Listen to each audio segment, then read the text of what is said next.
né? Eu apareço na filmagem. Tu aparece naquela ali? Eu lembro que eu vi o colete do colega assim, bem atrás, escrito de pó. Isso. E aí aquilo ali deve ter dado um pouco mais de tensão, né? Momentos Pra antes, família, eu digo, né? sim.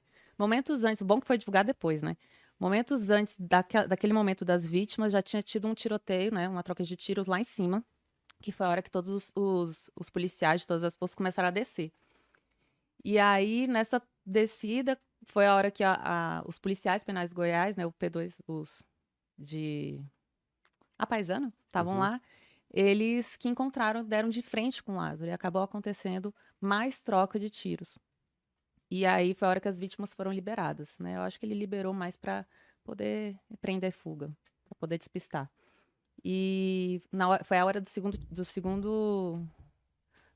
combate lá de tiros, que foi a hora que teve a filmagem. A segunda ou terceira vez? Perdão, terceira vez de conflito lá. Aí vieram as vítimas, ele estava continuando alvejando, mesmo fugindo.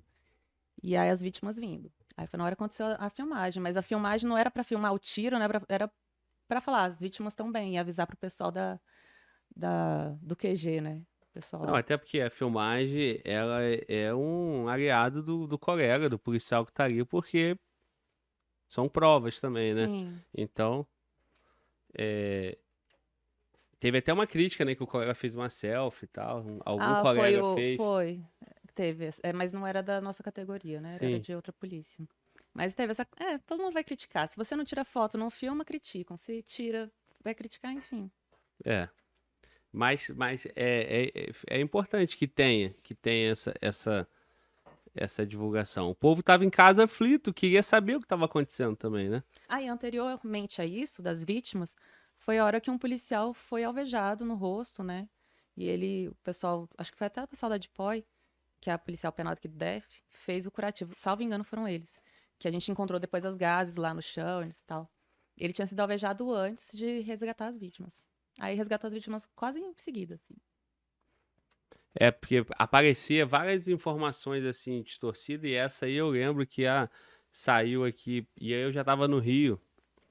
Eu saí daqui, tinha acontecido, aí eu cheguei no Rio, não falava em nada no jornal, Não, nenhuma, tava uma coisa bem local. não falou no Fantástico, sei lá, eu tava muito muito aqui, né? Uhum.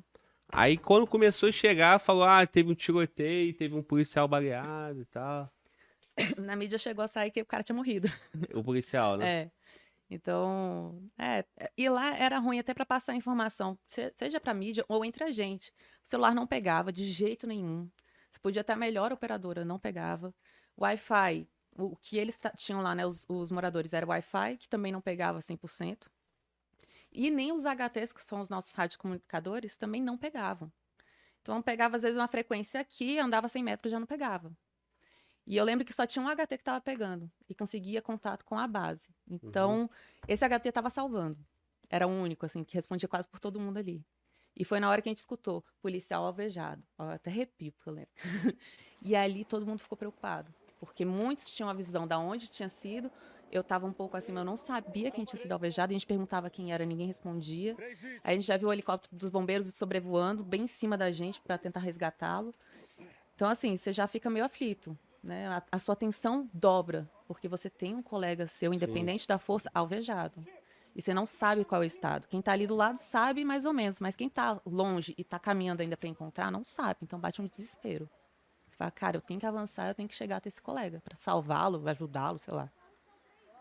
E tinha muita coisa assim, o cara é mateiro, o cara se esconde, Sim, e ninguém realmente ele acha. E é era. uma tensão, né, também Sim. disso. Você olhava assim, é porque o pessoal, como é que não achou ele? Tantos mil policiais lá. Lá era um mato muito fechado, as plantas, né, faziam como se fosse uma cachoeira, assim, uma cortina fechada. Você não ia ver ninguém, nada nem ninguém. Não tinha como. Eu lembro que alguns policiais adentraram assim no milharal que tinha, uns mics, né, os policiais militares entraram assim, e a gente perdeu eles de vista. Dentro do milharal, não tem como se achar.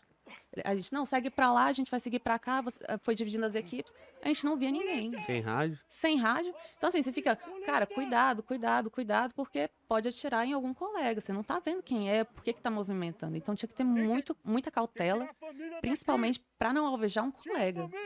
Né? Então, e tinha muitos macaquinhos passando nas árvores, então você podia confundir. né, com algum barulho de alguma pessoa passando. O Lázaro, ele tinha a expertise de subir em árvores, e ele observava, de fato, as pessoas pelas árvores, como ele mesmo já fez o depoimento lá na época da Bahia, que ele ficou foragido. Então, você olhava para o chão, olhava para o meio, olhava para cima e falava, cara, onde está esse cara? E, de fato, teve uma hora que as vítimas falaram que nós passamos e nós não vimos ele. E ele tava com todas as E ele vítimas. estava ali, Quais vítimas? com as vítimas. O helicóptero passando e ele todo escondido, camuflado mesmo. E assim, ele estava usando roupa camuflada, onde ele ia, né, nas fazendas, ele ia pegando as roupas. Lá tem muita roupa camuflada, tem calça tática, preta, aquela cor areia, caque. Então ele ia se camuflando no meio do mato. Assim como nós também fazíamos, ele fazia. Só que ele planejou, né? É. Ele Ele tinha... era sangue frio. Pelas atitudes dele, ele estava bem sangue frio. Pelas atitudes, né? Não vou falar do passado, nem nada. Do que ele estava planejando ali. É, de tudo, né? Inclusive do passado, né? Da É, ficha dele, dos casos dele. exato. E teve uma parte que ele... Aí também não sei como é que foi essa informação que chegou na TV, que ele entrou numa fazenda, e aí o fazendeiro deu tiro nele, ele saiu. É, né? Assim, o Vai, Lázaro, ele tava em todos os lugares ao mesmo tempo ali. vai aparecendo contos, né? Cara, a gente tava ali, de repente, na base, aí passava algum informe, a gente corria para um lugar. Aí chegava lá nesse lugar, ao mesmo tempo mandava um rádio pra gente, não, agora tem tal lugar, gente. Olha, o cara rodou 25 quilômetros a pé sozinho? Como assim? O cara tem rodinhas? Tem Sim. carro? Porque era muito rápido. Você tava aqui, de repente tinha um informe aqui, tinha um outro informe em outra cidade, tinha até informe que ele tava no Espírito Santo. Você fala, "Ué, o cara tá andando a pé Com- assim, desse jeito? Fácil? Pegando ônibus e ninguém fala nada?" Mas, lógico, tinha muita gente ajudando ele, né? Já foi visto isso nas investigações aí, a Polícia Civil do Goiás, as investigações que abriram, que tinha muita gente ajudando, né? Fazendeiro, caseiro, não sei o quê, família. Então, fica difícil você trabalhar atrás de uma pessoa que está tendo ajuda de várias outras para escondê-lo. Fica muito difícil trabalhar dessa forma. E os outros que acham que qualquer barulho que acontece do lado de fora de Era o casa Lázaro. é o Lázaro. Às vezes era um cachorro passando, um gado. Sim. Barulho faz. Lá à noite é silêncio. E qualquer barulho, eles achavam que era o Lázaro. E não era, às vezes era só um bicho do mato. É o pavô, né, É cara? o pavor. E eu não tiro a razão da família lá, porque lá era muito uma cidade pacata, calma. Qual era a cidade? Começou em Cocalzinho, não, Cocalzinho. Isso. Edilândia, depois Cocalzinho e ficou ali, naqueles arredores ali. E E a muito próxima base. mato, muita Muito, fazenda. muito. E, só um minuto.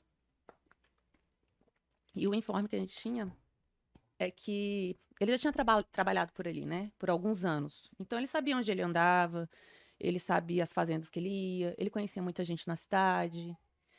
E isso facilitou para ele. Ele sabia a maioria dos córregos que tinha lá, os rios, os cantinhos que tinha, as grutas, ele sabia de tudo. E você. a- as polícias não estão operando nesse terreno, né? Não é Não, comum, né? não. Então você. Poucas polícias são treinadas para trabalhar em selva, que a gente fala, né? Que tem até o curso de selva. São poucos policiais que se formam nesse curso. Então não dá para você falar, então chama só a galera que tem e joga eles lá. Não é assim. É por isso que teve toda uma cooperação entre as equipes, entre as categorias, porque cada um sabia de um pouquinho. Cada um foi colaborando do jeito que podia. E era na cega, Não, muitas e até vezes. para ocupar o terreno também, precisa povoar com gente, né? Com Muito. muita gente. Pô, uma fazenda lá, sei lá quantos hectares eram lá, você tinha que rodar a fazenda inteira com as outras fazendas em volta, Uma caminhada. caminhada. O fato que aconteceu, eu lembro bem que a gente estava na estrada de terra, que foi um bizu, né? Que é uma dica, para quem não sabe o que é bizu. É uma dica que a gente que tinha que ir lá. Aí a minha equipe foi, assim como outras equipes também foram. Passado um tempo, houve uma gritaria. Ele tinha acabado de roubar umas armas na fazenda, logo quase em cima da nossa. Tipo, ele era doido. Ele ia na frente da polícia mesmo, tava nem aí. E lá ele tinha roubado. Então, assim, até tem uma filmagem, quando a gente chegou, os familiares, ele foi pra cá, ele foi pra cá. Só que assim, como é que vocês não conseguem correr? Gente, a gente tá carregando um trambolho de uma arma longa, com um cinto, com um colete, com um monte de parafernália em cima da gente. Não é fácil. Tem muita gente lá que carregava mais de 15 quilos. Você correr atrás de um cara que